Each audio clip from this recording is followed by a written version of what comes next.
के बारे में है जो अलग अलग गैलेक्सी में प्लैनेट्स को ऑब्जर्व करके उन्हें किसी भी तरह के खतरे से बचाते हैं। इस मूवी की स्टार्टिंग में हम जेम्स और मैकॉय को देखते हैं जो निबिरू प्लैनेट के लोगों से बच के भाग रहे थे। दरअसल उनके प्लैनेट पर एक वोल्केनो यानी एक ज्वालामुखी फटने वाला था जिसमें उनका पूरा प्लैनेट खत्म हो जाता। जेम्स की टीम उसी इरप्शन को रोकने गई थी, लेकिन वहाँ के लोकल लोग उन्हें अपना दुश्मन समझकर उनके ऊपर हमला कर देते हैं। आखिर में उनके कैप्टन स्पूक्स को उस वोल्केनो में उतरना पड़ता है ताकि वो उसे कोल्ड फ्यूजन से ठंडा कर सके। जेम्स और मैकॉय अपनी स्पेसशिप में वापस आ गए थे, लेकिन स्पूक्स उस वोल्केनो में फंस गया था। उसे बचाने के लिए जेम्स सभी रूल्स को तोड़कर स्पेसशिप को पानी से बाहर निकालता है ताकि वो स्पूक्स को अपनी शिप में टेलीपोर्ट कर पाए और इस तरह उसकी जान बच जाती है और वो ज्वालामुखी पूरी तरह से ठंडा हो जाता है। निबिरू प्लैनेट के लोगों ने ऐसी एडवांस टेक्नोलॉजी नहीं देखी थी, इसीलिए वो उसकी ड्राइंग बनाकर उसे अपना गॉड समझकर उसकी पूजा करने लगते हैं। इसके बाद वो सभी अर्थ पर वापस आ जाते हैं। उनका कमांडिंग ऑफिसर क्रिस्टोफर पाइक उन्हें कहता है कि उस प्लैनेट के लोगों ने अभी तक एक पहिया बनाना भी नहीं सीखा है और तुम दोनों ने उन्हें इतनी एडवांस शिप दिखाकर बहुत बड़ी गलती की है।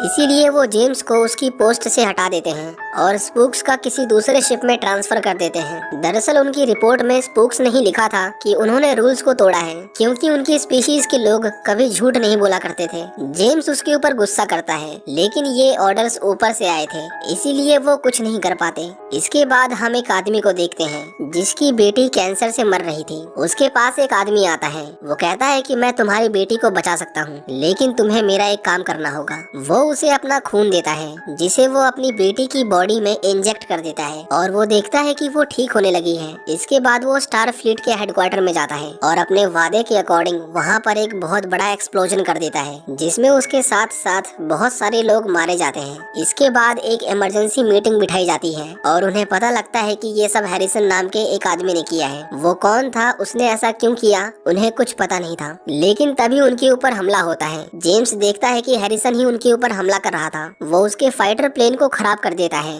पर हैरिसन वहाँ से टेलीपोर्ट होकर भाग जाता है। इस हमले में क्रिस्टोफर की मौत हो जाती है। जेम्स उन्हें देखते ही रोने लगता है, क्योंकि एक वही थे जो हमेशा उसके साथ खड़े रहते थे। उन्हें पता चलता है कि हैरिसन क्रोनोस प्लैनेट पर टेलीपोर्ट हो गया है और वहाँ पर जाना उनके लिए इम्पॉसिबल था, क्योंकि उस प्लैनेट से उनकी दुश्मनी थी और वहाँ जाकर उस पर हमला करने से वो जंग शुरू कर देते। जेम्स कहता है कि इसकी जिम्मेदारी मेरी है, हम उनसे बात करके उसे वापस अर्थ पर ले आएंगे। इसके बाद मार्कस उसे उसकी पोस्ट वापस कर देता है और उन्हें एक नए वेपन का एक्सेस देता है जो बहुत ही ज्यादा खतरनाक था और उसे अभी तक इस्तेमाल नहीं किया गया था। लेकिन स्पूक्स उसे कहता है कि रूल्स के अकॉर्डिंग हम किसी को भी बिना कोर्ट में पेश किए नहीं मार सकते, पर जेम्स उसे कहता है कि उसने जो किया उसके सामने तो ये कुछ भी नहीं है। वो क्रोनोस पर जाने की तैयारी कर रहे थे, पर उनका चीफ इंजीनियर उन टॉर्पीडोज को ले जाने का अप्रूवल नहीं देता। वो जेम्स से कहता है कि ये वेपन्स बहुत खतरनाक हैं और हमें शायद इस चीज में जानबूझकर घसीटा जा रहा है।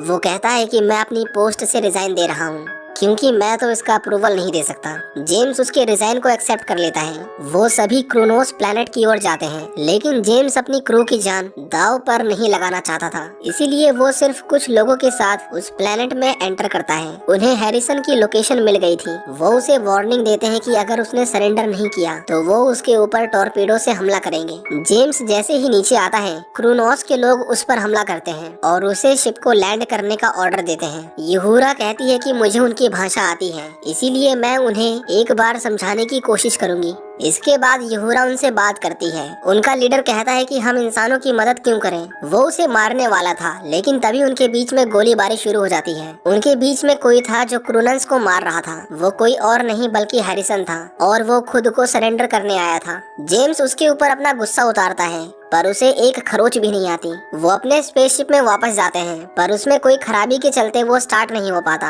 हैरिसन उन्हें कहता है कि वो एक बड़ी मुसीबत में है और अगर उन्होंने उसकी बात नहीं सुनी तो उसका पूरा क्रू मारा जाएगा। वो उन्हें कहता है कि तुम्हें उस टॉर्पीडो को खोलना होगा। हैरिसन उसे एक लोकेशन देता है और वहाँ पर जाने को कहता है। जेम्स उसकी बातों पर विश्वास नहीं करना चाहता था, लेकिन उसकी बातों में थोड़ी सच्चाई थी, इसीलिए वो स्कॉट को उस लोकेशन पर जाने को कहता है और वो उस टॉर्पीडो को खोलने के लिए नीचे जाते हैं। उसे खोलते वक्त वो एक्टिवेट हो जाता है और मैकॉय का हाथ उसमें फंस गया था। इससे पहले वो टॉर्पीडो फट जाता, कैरल उसे बंद कर देती है और उसे खोलने पर उन्हें एक आदमी की बॉडी मिलती है जो 300 साल पुरानी थी और उसे फ्रीज करके रखा गया था। हैरिसन उन्हें कहता है कि हर एक टॉर्पीडो में उसका एक आदमी है और उसका नाम हैरिसन नहीं बल्कि खान है। वो सभी जेनेटिकली मॉडिफाइड ह्यूमंस हैं। इंसानों ने हमें बनाया था लेकिन उन्होंने ही हमें देशद्रोही घोषित करके हमें क्रायो चेम्बर्स में सुला दिया। 1 साल पहले मार्कस ने मुझे दोबारा जगाकर मुझसे खतरनाक हथियार बनवाए और उसने तुम्हें यहाँ मुझे पकड़ने नहीं बल्कि उन टॉर्पीडोज को टेस्ट करने के लिए भेजा है जो मैंने बनाए हैं।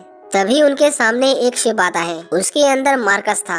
मार्कस उसे खान को उसके हवाले करने को कहता है। जेम्स उसे कहता है कि हम खान को अर्थ पर ले जा रहे हैं और वहीं पर उसे उसकी सजा मिलेगी।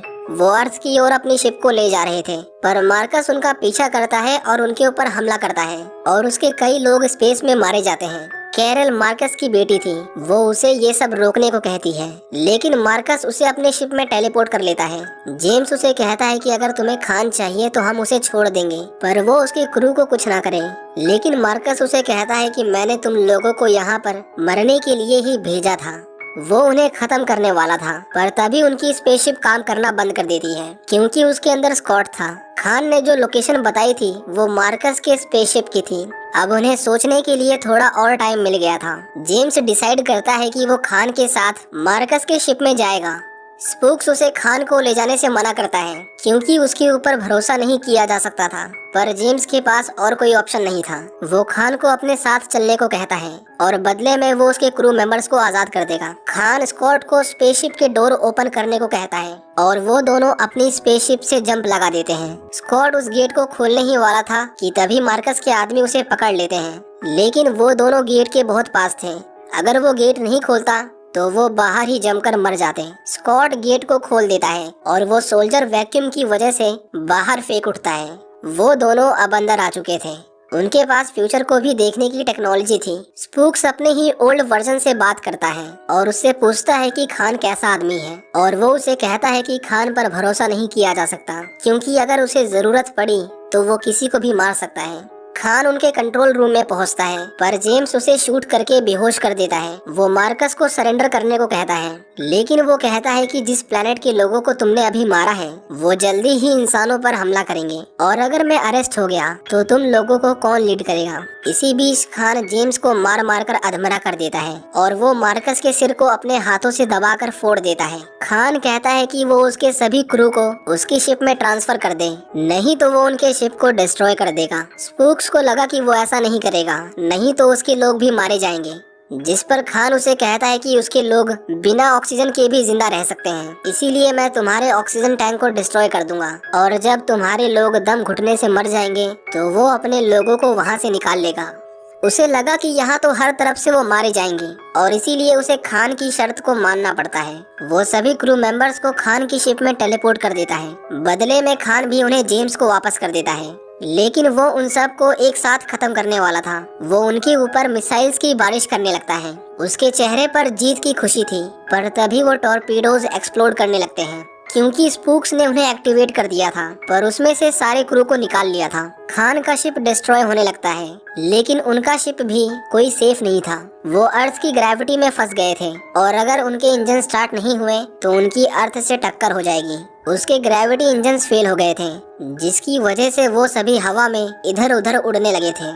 जेम्स डिसाइड करता है कि वो रिएक्टर को दोबारा से स्टार्ट करेगा पर स्कॉट उसे ऐसा करने से मना करता है क्योंकि उसके रेडिएशन से किसी की भी जान जा सकती थी। जेम्स स्कॉट को वहीं पर बांधकर अकेले ही अंदर जाता है लेकिन रेडिएशन से एक्सपोज होते ही उसकी बॉडी कमजोर होने लगती है पर वो किसी तरह रिएक्टर को दोबारा से स्टार्ट कर देता है और उनका इंजन भी स्टार्ट हो जाता है और वो सभी क्रैश होने से बच जाते हैं। लेकिन जेम्स की बॉडी रेडियो एक्टिव हो गई थी। स्पूक्स उसे अंदर लाना चाहता था पर स्कॉट कहता है कि अगर उसने गेट को खोल दिया तो रेडिएशन उनके पूरे शिप में फैल जाएगी इसीलिए हमें ना चाहकर भी इंतजार करना पड़ेगा। और इस तरह स्पूक्स अपने ही दोस्त को अपनी आंखों के सामने मरते हुए देखता है। उसे पहली बार इतना गुस्सा आया था और वो खान को मारना चाहता था। खान का शिप क्रैश कर रहा था पर वो जानबूझकर उसे शहर के बीचों बीच लैंड करता है ताकि ज्यादा से ज्यादा लोग मारे जाएं। स्पूक्स उसे मारने के लिए उसका पीछा करता है। दूसरी तरफ मैकॉय देखता है कि खान के ब्लड में किसी भी मरे हुए को जिंदा करने की पावर थी। वो कहता है कि हमें खान को जिंदा पकड़ना होगा, लेकिन स्पूक्स और खान के बीच में फाइट हो रही थी और स्पूक्स बस उसे किसी भी हालत में जान से मारना चाहता था। उससे कांटेक्ट करने का कोई तरीका नहीं था। खान उससे बहुत पावरफुल था और उसे मारने वाला था, लेकिन तभी यहूरा वहाँ पर टेलीपोर्ट होती है। स्पूक्स उसे बुरी तरह पीटने लगता है। यहूरा उसे कहती है कि हम उसके ब्लड से जेम्स की जान बचा सकते हैं। इसके कुछ हफ्तों के बाद हम जेम्स को देखते हैं। मैकॉय ने उसकी जान बचा ली थी। जेम्स उन सभी को थैंक यू कहता है और इसी के साथ उन्होंने खान को दोबारा से क्रायो चेम्बर में डाल दिया था ताकि वो और तबाही ना मचाए। इन सब के 1 साल बाद जेम्स उन सभी को श्रद्धांजलि देता है जो उस दिन स्टार फ्लीट के हेडक्वार्टर में मारे गए थे, और अब उनका नया मिशन था कि अगले 5 साल में वो और नई गैलेक्सीज की खोज करेंगे। और इसी के साथ ये मूवी यहीं पर खत्म हो जाती है। आपको ये मूवी कैसी लगी हमें कमेंट्स करके जरूर बताएं। Thanks for watching.